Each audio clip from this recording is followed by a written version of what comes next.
Why? One who had been there for like 7 years, Okay. and he was the granddaddy of them all.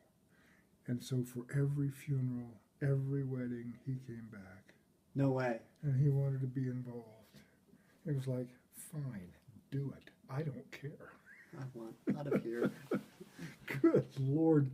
So he got tired of it, I think. Yeah. And so throughout the second year that I was I was there, he quit doing it.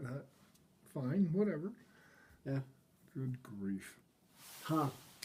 But anyway, So tell me the story of when you got started there. Remember, you checked out the parsonage. I think Eileen was with you. And you went out there. That's one of my favorites. yeah, this was we just arrived. We didn't get our furniture in yet. And the guy met us, and I won't say his name. I remember him well. Yeah. Good guy, Yeah. nice guy. And he goes and he shows us the house basically, and showed us the basement, and this is where you store the oil for the furnace because it gets so cold in the winter it gels. Yeah. So you have to have the oil inside, and that's why the thing is here. Oh, okay, fine. I'd never heard of this before, but okay. So then we go into the kitchen area and all that, and it's a big old two-story house with a full basement. So he goes upstairs and he said, and here are the 3 bedrooms. He said, one for each of the kids, or you can put them together and, keep them warmer maybe. And then here's your bedroom. And he said, now we may have to do some work on these windows. And he puts his hand up and boom, all the way down. It's the second floor too, right? Yeah, oh yeah. Jeez. So they say, oh, maybe we'll have to get something done about that. So they came that week and they boarded it up. So that was the work they did on the windows, to That board was it. them up. Yep. And yep. they never, No windows. So that was our bedroom. did you have any window that worked? We had one window, I think it was to the west. No, to the east, because the kids were in the west, that's right. And so we had one window, and which in the wintertime, just as well. Yeah, you got a ways to go from there. Oh my word. So anyway, yeah, that was our first encounter with the parsonage. And it had hard floors all throughout. No carpeting. And the kids are crawling, and we asked, could we please get carpeting in the living room at least? Well, they debated and said, well, okay, fine. So they got some carpet.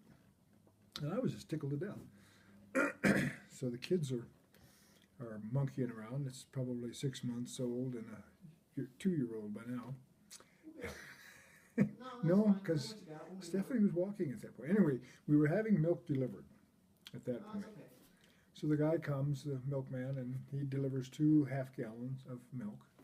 Eileen sets him in on the floor, and the kids are jumping off the couch, and they jumped on both of them, and whoosh, milk all over everywhere. It's like, oh, shoot. Is this the new carpet? Yep.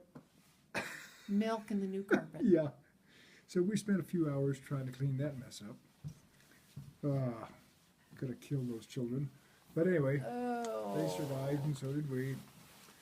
So we were there almost 20 months. So Stephanie was about a little over a year and a half when we left. And Was this Mike- the house though where you had oil in the water? mm-hmm. So tell us about that. Well, it was getting fall and close to winter, probably July. So anyway, I think it was September maybe, and the people from the parish said, well, you probably should get your oil tank filled. Oh, okay. So we called the co-op from the neighboring town because we didn't have anything. There's only 87 people in Tacoma, for heaven's sakes. So they came with their truck, and they run the hose across the yard, through the basement window, and into the thing. Well, he's running it from the truck and doesn't realize that the thing is full. And so it ran about 50, 60 gallons over into the basement. Stink, oh Lord. So anyway, he comes in and says, I am really sorry. He says, I'll get somebody over here tomorrow to clean this up. Well, we wondered because everything was up on blocks. Even the furnace was actually up on cinder blocks. It wasn't sitting on the basement floor. And they said, well, once in a while when it rains, water comes into the basement. Oh, okay. Where does it go? Well, it just disappears. So we said, well, have you checked out the water? You know, the drinking water? Because we had a well about 25 feet away from the house. Oh, yeah, the water's fine. Water's fine. I said, we got 2 kids, you know, young babies, and they were always sick. Always sick. There is something wrong here. So, after the oil spill, we get up the next morning, and we're going to brush our teeth, and we have oil for our toothbrushing water. And we have flushed the stool, and we have oil in the stool, and we've got oil everywhere. It's like, what the heck? Toxic. So, of course, the pump was ruined. That oil just ate the pump up. So then we got no water at all. And they said, well, guys, run down to the city park. There's a hand pump there. You can get, you know, pump a oil can, or I mean a cream can full of water, and then take your baths. And so we did. For how? For 1 week, and then 2 weeks, and then 6 weeks, and we're set. For crying out loud, doesn't somebody gonna do something about this? Well, the oil company didn't feel like they were responsible. The church didn't feel like they were responsible. So we were sitting there with all this crap. And finally, Eileen just come unscrewed. And she called the co-op, and she was bawling and carrying on. And they finally sent a guy over and said, okay, we'll take care of it. So they drilled a new well. But the church said, well, you were responsible for that pump, and you shouldn't have been running water when there was oil in the well. And I come uncorked, and I said, you will put in a new pump. I am not doing this. That was after they had decided not to pay me for 2 months. Yeah, tell us about that. It was an experience, guys. It was wonderful. abusive. Well, it probably was. Yeah, it was.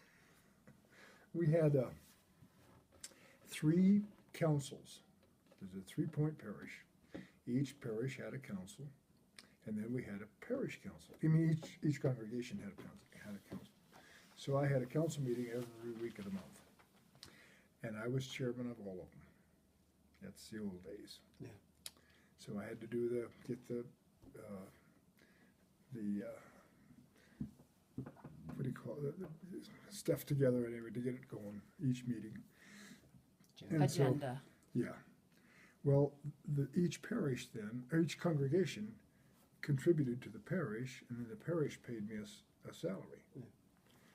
Well, the treasurer of the parish council decided that on his own, as it turned out, I didn't realize this, not to pay me.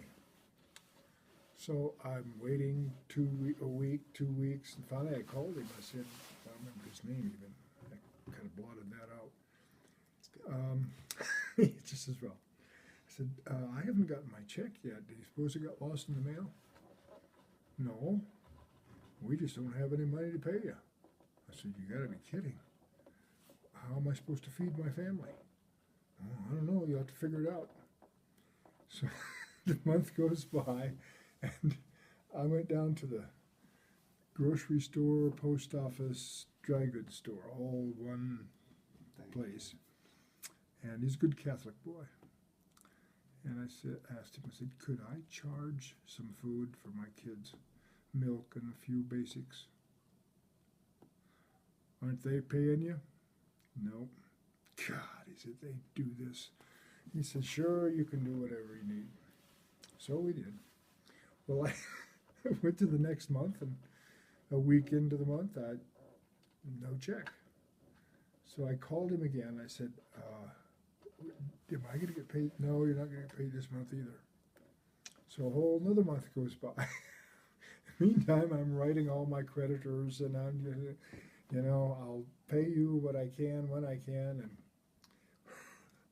finally, we were at the council meeting for the Nakoma parish or congregation, and I said, "Well, it's really a shame." I said, "I didn't realize we were in such dire straits financially."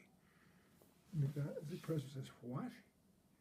And I said, "Well, I haven't been paid for 2 months." I said, I realize that it's tough for you guys, but what are you talking about? I said, well, the parish treasurer hasn't paid me. He says, "That jerk."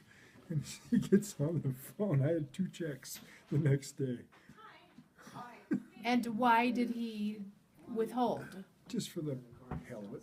Just being mean-spirited. Yeah, just testing, gonna see if you can put up with all this, I guess. I don't know why. I have not got a clue. So anyway, that was I'm just amazed that you can laugh. But what else can you do? well, that's it. Cut it there, cut it there. Sorry.